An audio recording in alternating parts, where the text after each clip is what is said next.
Hello, hello, and welcome to my thought on this lovely Wednesday. It's very lovely here. The sun is not out, but it's warm and comfortable, and I'm enjoying this Wednesday. But I was reading in the paper a week late about the dilemma of theater and what this gentleman said that was writing about how important theater is. That when you go to theater, and you watch a play, it's as if a stranger has reached out and held your hand. And I think that's really rather beautiful. And I remember very clearly the first time that I saw a play. My Aunt Sunny, who was married to my father's older brother, took me to the Toledo Repertory Theater to see Harvey, the play about the rabbit, and it starred Joe E. Brown. Now, most of you are too young to know who Joe E. Brown was, but he was extremely famous, and he was a Toledo icon, Toledo, Ohio icon. And I watched that man and his 6-foot imaginary rabbit, and I was enchanted, absolutely enchanted. When I think, and I would say that it wasn't that Joey Brown figuratively held me by took my hand. It was my Aunt Sunny that took my hand. And my Aunt Sunny opened up doors for me in a million ways. And it's an interesting thing because my Aunt Sunny was a farm girl who never got past the 6th grade in school. And yet she was self-educated, but she was the most educated cosmopolitan woman I have ever met. And that's even here in London, where I meet very many very cosmopolitan, very educated women. But my Aunt Sunny was more educated and more cognizant of the cultural world than anybody I've ever met. And it was my Aunt Sunny that gave me records, because then we had them, of musical comedy, and that started my love for musicals. It was my Aunt Sunny that gave me every intelligent book I've ever had, including Agnes de Mille's, what is it, where the love handles lie.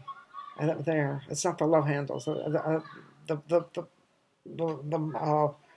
bone that sticks out in your back was Agnes de Mille. She got me interested in ballet then, and I understood modern dance. Um, and I would take my Aunt Sunny. My Aunt Sunny didn't drive, so when I was old enough to drive and finally figured it out because I'm lethal on the road, I would take my Aunt Sunny to Crosby Park, and we would go, and my Aunt Sunny would name all the flowers in Crosby Park.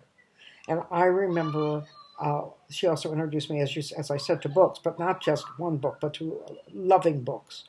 Uh, it was my Aunt Sunny, much more than my family, that got me addicted to books. And I've always told the story of how I walked almost 3 miles to Kent Library, and I got to take 10 books home every week, every 2 weeks. And I would sit in our hall closet with my face resting against my mother's seal coat and read all 20 books and get them done by the end of 2 weeks, when my mother had told me I had to go out and play. So it was Aunt Sunny that made me addicted to books. And the end of that story is that before I was 12, I had read all the books that were available to me in the Kent Public Library. That was in the children's section. And I got special permission before I was 12 to go down to the main library, the Toledo Main Library, and I could take out books there. So that was, flash ahead, but my Aunt Sunny was 80 years old, and I came to pick her up to take her to Crosby Park.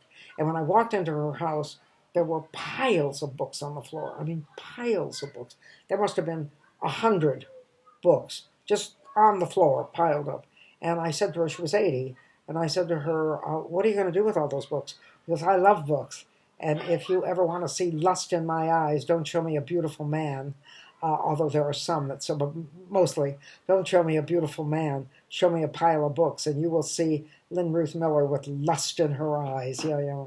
So I looked at these books, and I said, oh my God, what are you going to do with all these books? Hoping I would get some to take home. And she said, I'm saving them for my old age.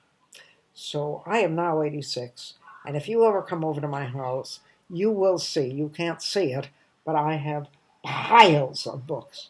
I must have 100 books sitting here that I'm about to read, and I'm going to read. And if you want to borrow one, I'm awfully sorry you can't, because I'm going to save them for my old age. And thank you so much for joining me for my Wednesday thought.